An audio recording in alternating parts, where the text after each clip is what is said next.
বাহরাইনে বসবাসরত প্রবাসী ভাই ও বোনেরা, আসসালামু আলাইকুম। আপনারা ইতিমধ্যেই বর্তমান পরিস্থিতি সম্পর্কে অবগত।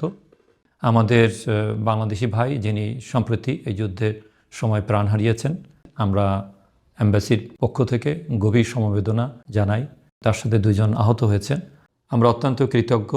বাহরাইনের মহামহিম রাজা হামাদ বিন ইসা আল খলিফা বাংলাদেশি নাগরিকের মৃত্যুতে গভীর শোক প্রকাশ করেছেন এবং তিনি যারা অসুস্থ তাদের চিকিৎসার জন্য যথাযথ নির্দেশনা দান করেছেন।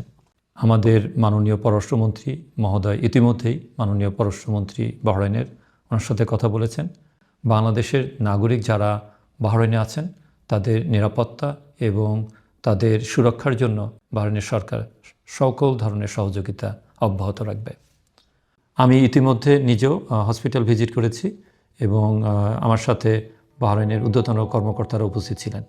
আমি চিকিৎসকদের সাথেও কথা বলেছি এবং তারা আমাদেরকে আশ্বস্ত করেছেন সার্বিক চিকিৎসা দেওয়ার জন্য, যাতে তারা অতি দ্রুত সুস্থ হতে পারেন। আমরা আশা করি আপনারা কোনো ধরনের যুদ্ধের লাইভ ভিডিও আপলোড করবেন না।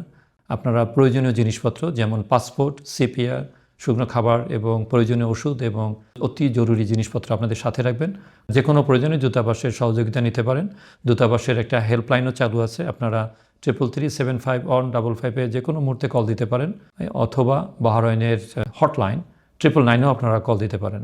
আপনারা ভালো থাকুন, সুস্থ থাকুন, নিরাপদ থাকুন। যে কোনো প্রয়োজনে দূতাবাসের সাথে যোগাযোগ করুন।